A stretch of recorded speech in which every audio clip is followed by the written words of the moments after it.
Hello, I am the Movie Nut, and today I'm talking about The Departed.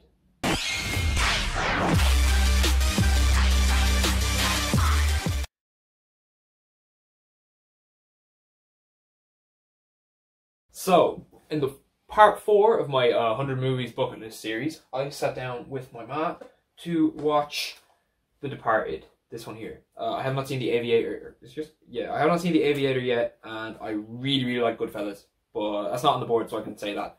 I love Goodfellas. Goodfellas is great. So yeah, I watched The Departed with my ma. My sister started watching it, but then she had school the next day. This was before we were all locked in our homes. And she was like, I'm tired, I'm going to bed. So she didn't watch it. But me and my ma sat and watched it. And it was unbelievable. The Departed is so underrated. It's never rated high enough with Scorsese's films. I think I've only seen 4 Scorsese films, so I don't know all of his movies, but if the rest are better than this, man, I was blown away by this film.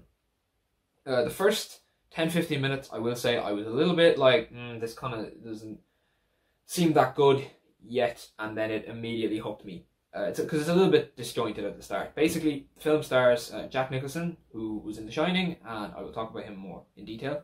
Matt Damon, Leonardo DiCaprio, Alec Baldwin, Mark Wahlberg, Martin Sheen, Vera Farmiga, I don't know who else. A load of people are in this movie, and they're all really good in it.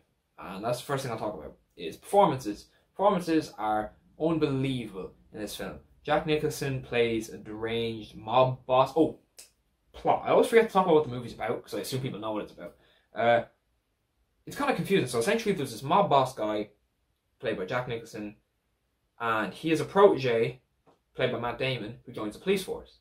And then there's another cop played by Leonardo DiCaprio who is told to go into the deep cover unit with Jack Nicholson. So you have a cop pretending to be a criminal and a criminal pretending to be a cop. And one's trying to protect a guy, one's trying to catch a guy, and they've tried to figure out who's the rat on each side.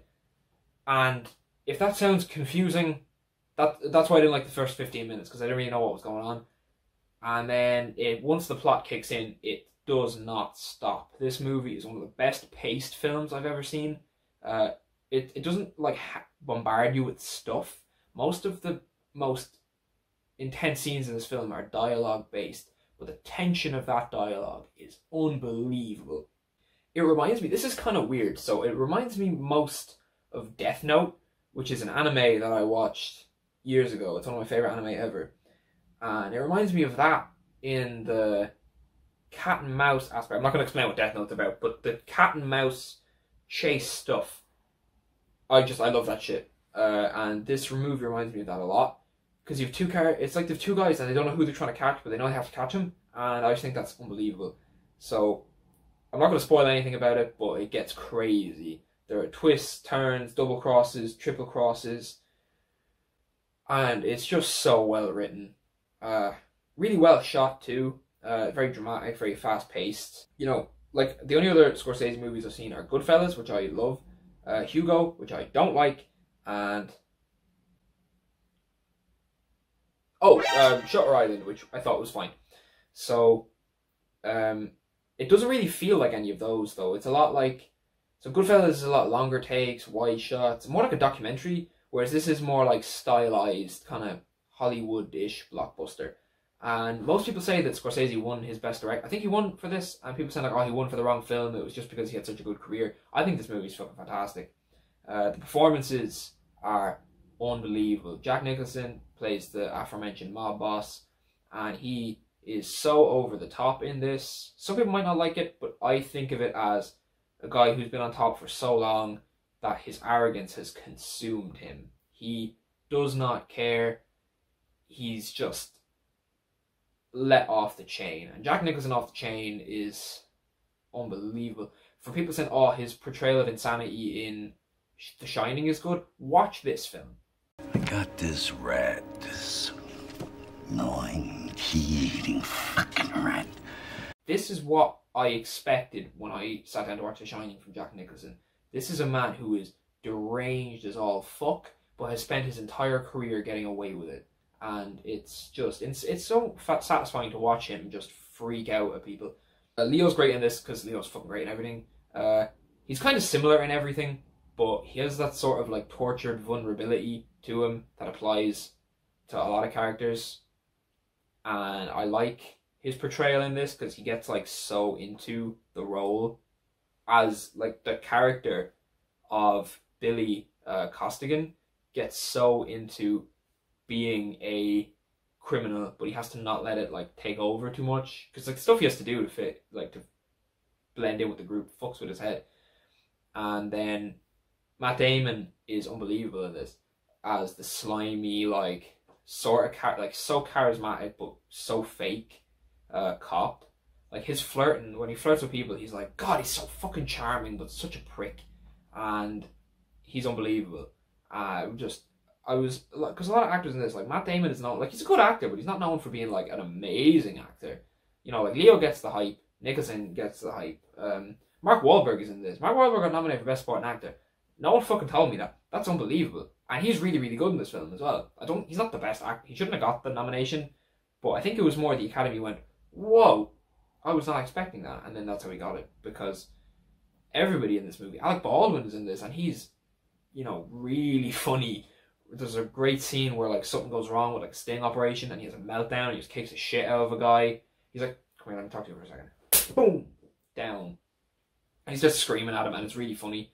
Martin Sheen's in this as like the head of the undercover cop guys, and he's like the sort of like surrogate father figure to him because he's the only person he can like contact. And it's like really heartwarming, really endearing. I really like Martin Sheen as well. So performances across the board, fantastic.